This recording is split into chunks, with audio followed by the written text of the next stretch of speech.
voltando aqui, essa caracterização de compacto, né? Vamos ver alguns exemplos.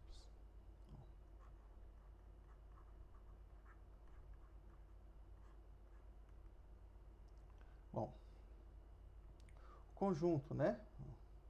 Vou voltar um exemplo bem básico. N-cote de R com a métrica usual não é compacto.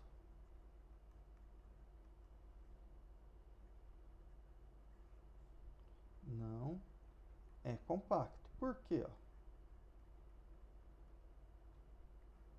Vamos olhar aqui, a gente viu essa cobertura, eu fiz até esse exemplo aqui, né, ó, dessa cobertura de R, né? Ó, das bolas de centro N e raio 2. Isso aqui é uma cobertura, certo? Ó, de fato. Para eu mostrar que ele não é compacto, basta eu encontrar uma cobertura aberta que não admite subcobertura finita. Então, se eu considerar aquela cobertura que a gente considerou lá, ó, das bolas abertas de centro N e raio 2, que é N natural, isso aqui é uma cobertura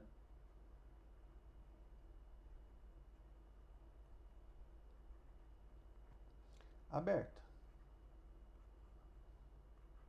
para o conjunto dos números naturais. Por quê? Qualquer número natural vai estar aqui, porque eu estou pegando o centro em todos eles, né? Cada bola que está centrada no número natural. Por que ela não admite subcobertura finita? Tá? Então, F não admite subcobertura finita ou subrecobrimento. Tá? Por quê? Vamos pensar, ó, vamos pegar aqui, ó, seja F' aqui, ó, um subconjunto de F finito. Então, digamos que vou colocar ordenadamente, tá? Ó, então, existem x1 menor que x2, menor, digamos aqui, xk, números naturais, né? Tal que F' vai ser as bolas de centro x1 e raio 2. Opa, vou colocar aqui outra bola de centro x2 e raio 2.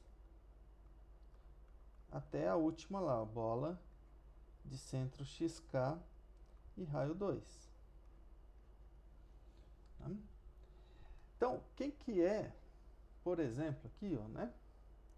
Quem que é a bola de centro xk e raio 2? Lembrando que isso aqui, ó, são todos os números naturais, né? Ó. E eu coloquei eles ordenadamente, isso eu consigo fazer. Porque você pega dois números naturais e sei dizer quem é menor que quem. Então, listei eles aqui ordenadamente. Isso aqui é um intervalo aberto, xk menos 2, xk mais 2. Esse vai ser o último intervalo, ou seja, um intervalo que contém os maiores valores de n. Se eu pegar, por exemplo, xk é um número natural, é o maior desses aqui. Ó. Xk mais 3 continua sendo um número natural, porque o xk é natural, 3 é natural, a soma é natural. Isso aqui não pertence à união das bolas de centro xi e raio 2 para ir de 1 até k. Por quê? Ó?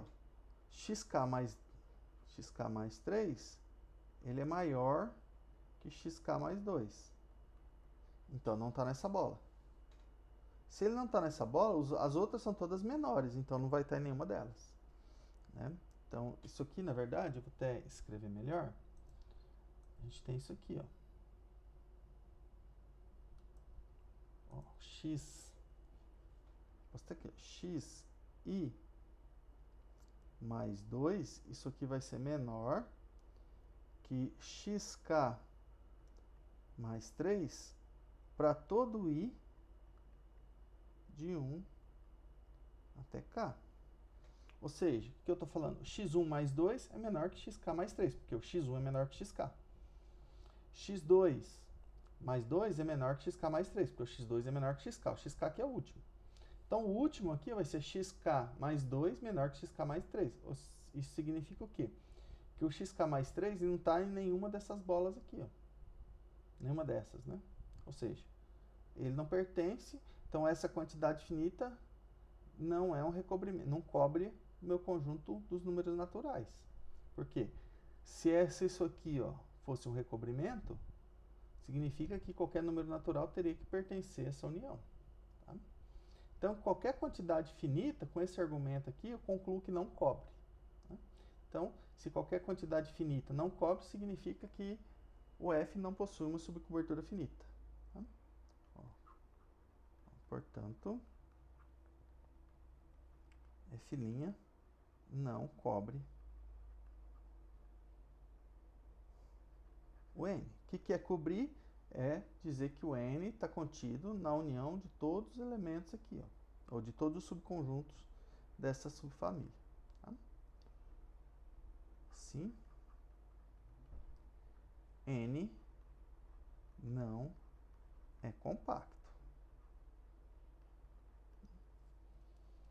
Agora vamos ver um que a gente conhece, né?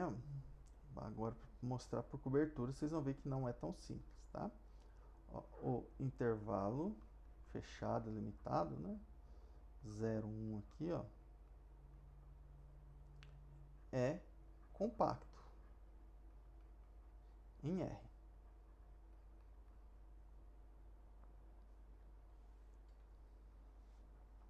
Né? Lembrando que quando eu não digo nada, o R aqui ele está com a métrica usual.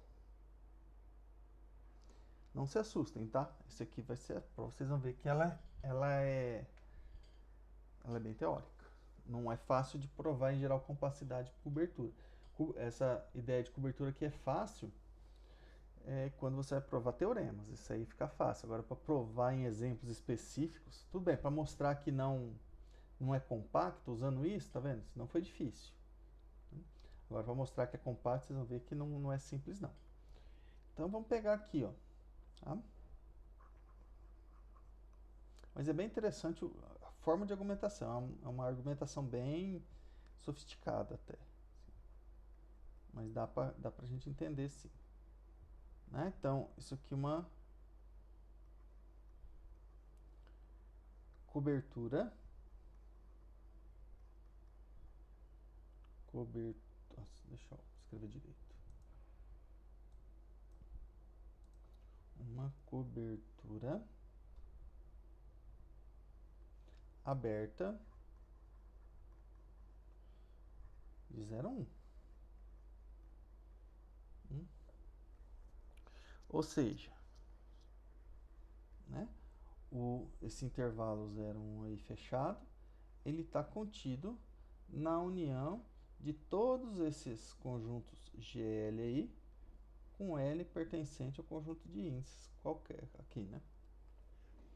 Então, uma cobertura. Bom,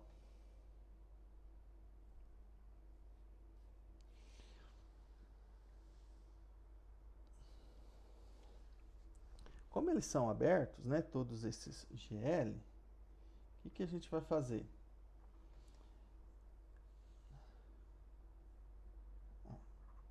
Como é aberto? Aberto, né? Então, todos os pontos são pontos interiores, tá? Para cada um deles, né? Então, para cada x pertencente a cada um desses GLs aí, existe um epsilon, que depende de x, positivo, tal que a bola aberta de centro x e raio epsilon de x está contida no GL, para cada L. Né? Então, para cada GL, eu vou olhar todos os seus pontos, cada ponto é ponto interior, porque todos eles são abertos, e aí eu consigo uma bolinha aberta centrada nesse ponto, contida no conjunto. Né? Então,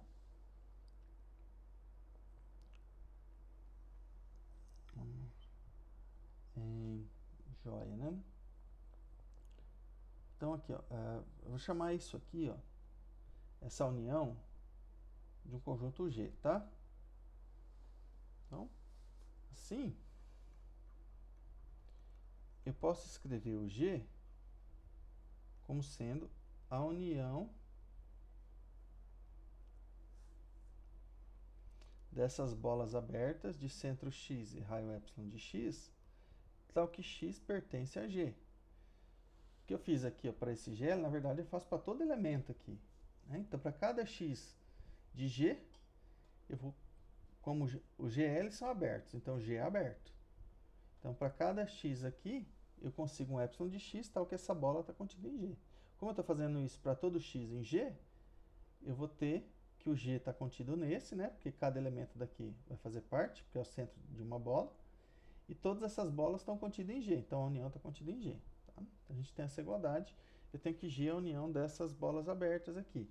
Que no nosso caso, como eu estou em R, né? Isso aqui é intervalo. Ó. X pertencente a G é um intervalo aberto aqui, ó, x menos epsilon de x, x mais epsilon de x. Tá? Que eu vou chamar também de I de x.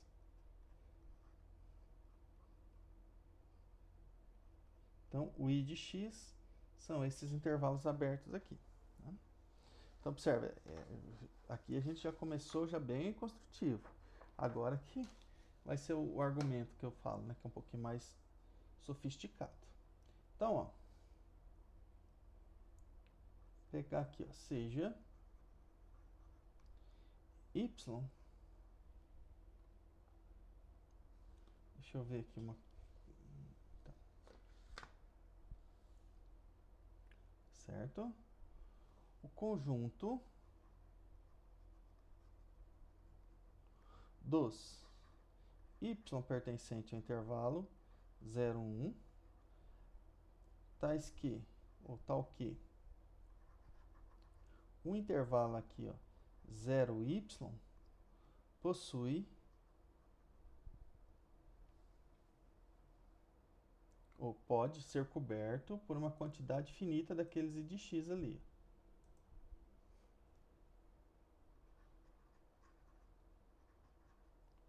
Coberto por uma quantidade finita de I de x. Bom, esse conjunto é diferente do vazio, né? Y é diferente do vazio, pois o zero pertence a y, né? Ou seja, o que eu estou dizendo aqui? Ó? O conjunto, né, que seria um intervalo fechado de 0 até 0, que na verdade é o conjunto formado por um ponto, isso aqui pertence a 1 I de x.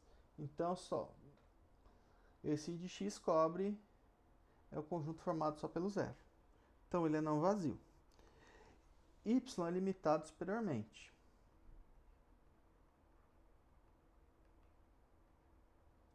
Superiormente por 1. Porque onde que está variando o y? O y está variando nesse intervalo. Então, o y vai poder ser no máximo 1. Na verdade, a ideia é mostrar que o y é igual a 1. Tá? Tá vendo? Aqui é um argumento um pouquinho mais sofisticado. Né? Vou pegar o conjunto, né, dos elementos aqui, tal, que isso aqui pode ser coberto por uma quantidade finita desses I de x. Se eu mostrar que o y pode ser 1, né, esse yzinho aqui, ó, significa que esse intervalo 0, 1 pode ser coberto por uma quantidade finita dos I de x. E aí, essa é a subcobertura finita. Então, ó, y é limitado superiormente por 1. Ótimo. Logo, ele tem supremo. Conjunto não vazio limitado superiormente possui supremo. O que implica que y, conjunto, possui supremo. Supremo é menor das cotas superiores, né? Então, bom, aqui é mais para vocês conhecerem uma demonstração mais sofisticada, tá? Mas não vou pedir para vocês fazerem isso não, para ficar tranquilo. Então, eu vou chamar o C do supremo de y. Tá? Bom, então, primeira coisa, o C pertence ao intervalo 0, 1. Né? Porque o C aqui vai ser no máximo y. Né? Porque o y é uma cota superior para esse conjunto. Desculpa, vai ser no máximo 1. Tá? E ele é maior ou igual que 0, porque o 0 está em y. Então, ele é maior ou igual que 0, menor ou igual que 1. Agora, a gente tem algumas coisas a provar. Então, afirmação. Primeira. C pertence ao conjunto y. Isso que a gente vai provar. Tá vendo? Porque a hora que eu falo que o C é o supremo de y, não significa que ele está em y. Significa que ele é uma cota superior para y. E eu consigo aproximar, consigo pontos muito próximos de C. Pontos de y que estão muito próximos de C. Mas eu não consigo dizer que C está em y. Isso a gente tem que provar. Então, como que a gente prova isso? De fato.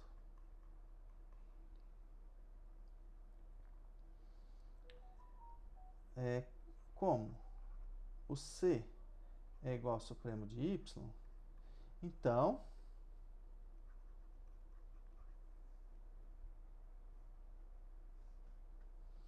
existe um... Bom, só voltar aqui, ó. Lembra que esses i de x aqui, eles cobrem o meu conjunto G aqui? Cadê o G? Isso, G que é a união dos G lambda. Então, esses i de x aqui cobrem o intervalo 0, 1. E C está nesse intervalo. Então, o C vai pertencer a algum desses aqui. Tá? Eu vou chamar de i de x0. Então, existe um i de x0, intervalo x0 menos epsilon x0, x0 mais epsilon x0, com C pertencente a i de x0. Então, tem pelo menos um ali que está, um desses i de x0 que contém C. Bom, então o que tem aqui? Deixa eu fazer aqui na reta. Ó. Eu estou com C aqui, eu tenho um determinado intervalo, digamos, aqui é um intervalo aberto, né? Como C está nesse intervalo, x0 menos epsilon é menor que C. Ó. Menos epsilon menor que C, e aqui o x0 mais epsilon, maior que C. Tá? Bom, aí definição de supremo, dado qualquer intervalinho aqui, nesse intervalo x0 menos epsilon, x0 mais, que é R, desculpa. O y que eu vou colocar ali. Né? Definição de supremo, se eu pego qualquer número menor que ele, eu vou ter um elemento de y aqui. Ó. Eu vou chamar de y0. Tá? Então, com C e existe, não, bom, melhor, né? Além disso, existe y0 maior que x0 menos epsilon menor do que c. Ou y0 em y, né? Porque o c é o supremo do conjunto y. Então, um pouquinho menor do que ele já vai ter que ter alguém do conjunto.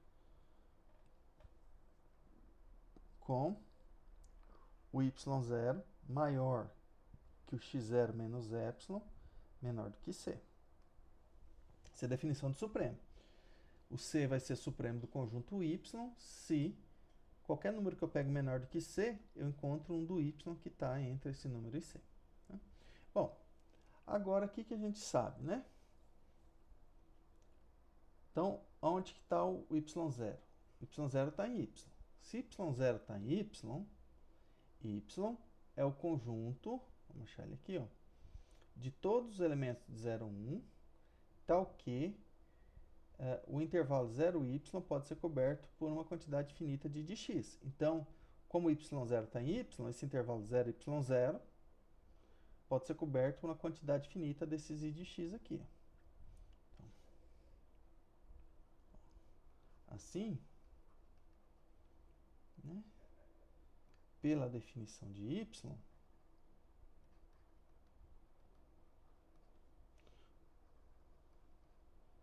existem, eu vou chamar assim, I de x1 até I de xk,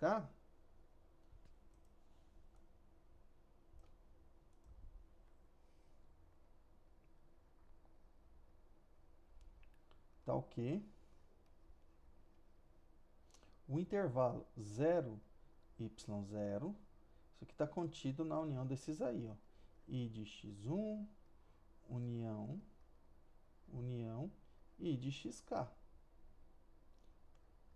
Opa, aqui está faltando um x. xk. Uma quantidade finita. De novo, quem é y0? y0 é um elemento de y. Se ele está em y, esse intervalo 0, y0 pode ser coberto por uma quantidade finita desses intervalos I de x. Foi o que eu coloquei aqui, ó. Então, o intervalo 0c, desculpa, não é 0y0 não.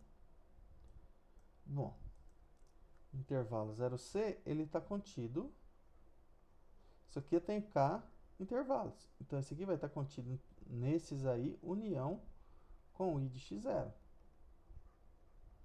I de xk, união I de x0. Porque, ó, né? Ó, até aqui o y0 vai estar contido na união do I de x1 até o I de xk. Então, do y0 aqui, ó, em diante, vai estar no I de x0.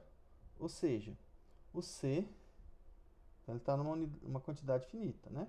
Então, portanto, o C pertence a y, que é o que a gente queria provar. Né? Ó, a afirmação, C pertence a y. Tá? Agora, na verdade, a gente vai provar que C é igual a 1. Então, primeiro a gente provou que ele pertence a y. Agora, a gente prova que C é igual a 1. Por quê? De fato,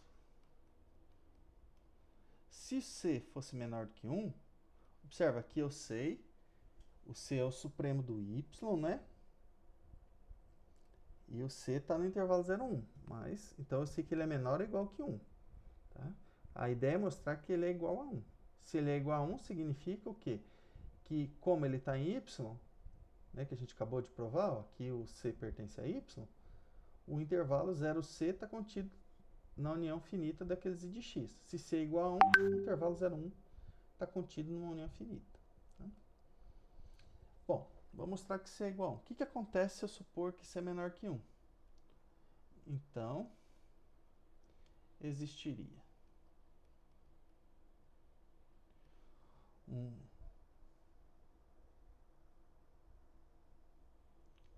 algum C', vou chamar aqui, ó, C' pertencente aí de x0. Na verdade, foi o y0 que eu usei lá, né, no outro caso. Se quiser, eu posso até...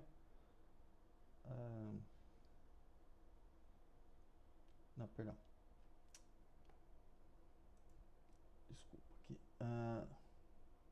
Bom, se C é menor do que 1, eu consigo um elemento, um número real entre C e 1. Existe algum C' pertencente ao I de x0 com o C menor que C' menor do que 1. O que eu estou olhando aqui? Ó? Lembra que o C' ele vai estar... então, ó, eu tenho C. O C está no intervalo I de x0, né? Então, x0 menos epsilon, x0 mais epsilon. Então, se o C é menor que x0 mais epsilon, eu consigo um C' aqui, ó. Observa que o C' também está em I de x0.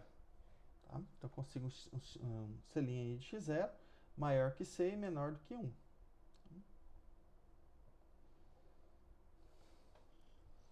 Jóia. Bom, daí, se a gente for olhar o intervalo 0, C', ele está contido como, né, aqui no desenho, como o C' está aqui, o intervalo C' está contido dentro do intervalo x0 menos epsilon x0, x0 mais epsilon, faltou x0. Até x0 menos epsilon mais epsilon. Está nesse intervalo. Então, esse intervalo C' está em I de x0. Se ele está em I de x0, a hora que eu for olhar o intervalo 0, C', né? Se eu vou substituir aqui o C por C', vai estar contida nessa união aqui, ó. Então, vai estar contida na união de I de x1, união I de xk, união I de x0. Da mesma forma que a gente conclui para C. Isso aqui que implica que é um absurdo. Por quê?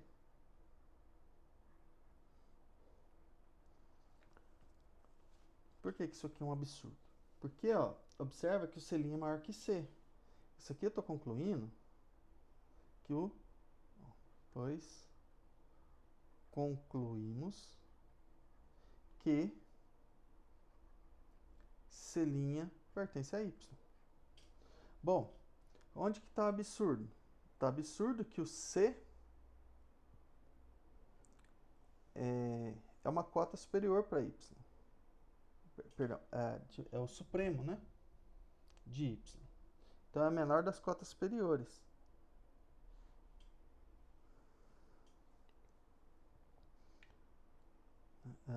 Depois concluímos. E C' é maior que C. Então, qualquer número, isso implicaria, né? Que o C não é cota superior, porque eu estou encontrando um maior que ele que ainda está em Y. Ó, depois concluímos que C que é igual ao supremo de Y. O que significa o C ser o supremo de Y? Ele é uma cota superior. A primeira coisa, o C é a menor das cotas superiores. Mas se eu estou falando que o C' está em Y, o C não é uma cota superior, porque o C é menor que o C'. Para ele ser uma cota superior, ele teria que ser maior ou igual a C'. Tá? É aqui que a gente chega numa contradição. Então, bom. Portanto, né, o C tem que ser 1, porque se o C for menor do que 1, a gente chega numa contradição. E C igual a 1, né, significa que o intervalo aqui, ó, 0, 1. Aí vocês vão me falar, mas aqui a minha cobertura aberta aqui não é I de x, a minha cobertura aberta é esses GLs aqui, né? Mas aí eu vou pegar, né, o GL que contém cada um deles, ó. Então, ó, vamos só escrever aqui, ó. Então esse intervalo 0, 1 aqui, ó, ele está contido em I de x1, união, vou colocar assim, ó, união I de xk, união I de x0. Isso implica que isso aqui é uma subcobertura? Não. Porque a cobertura não é dada pelos I's, é dada pelos G's. Se a gente for olhar aqui, quem que é a cobertura? Vou voltar aqui. A cobertura é essa aqui, ó. Não é I. Mas observe que cada um desses aqui está num desses GL. Então, ó, isso aqui ó, vai estar contido. Ó, o I de x1, por exemplo, vai estar num G de x1, que é o aberto que contém o ponto x1. União, cada um desses, ó, união G de xk. Onde que eu tiro isso aqui? Ó? É o aberto, né? Por exemplo, eu peguei lá o ponto x1, né? Construí o I de x de forma que o I de x está contido num desses abertos. União G de x0. Ou seja, a cobertura aberta, né? A gente apresentou aqui uma subcobertura finita. Né? Portanto, aqui, esse conjunto aqui, eu vou até chamar aqui, F' igual G de x1, G de xk, G de x0. Isso aqui é uma subcobertura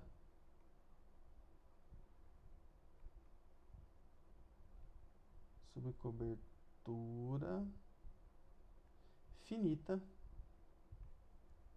de 0, 1. O que implica que o 0, 1 é compacto.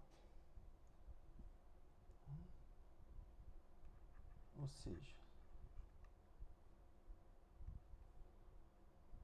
0, 1 é compacto. Então, observa a dificuldade, né, para a gente provar que um conjunto é compacto usando coberturas. Não é tão simples não, né? Se a gente fosse usar em análise real, a gente usa que o 0,1 é fechado e limitado, que é fácil de provar. Agora, provar que ele é compacto não é simples.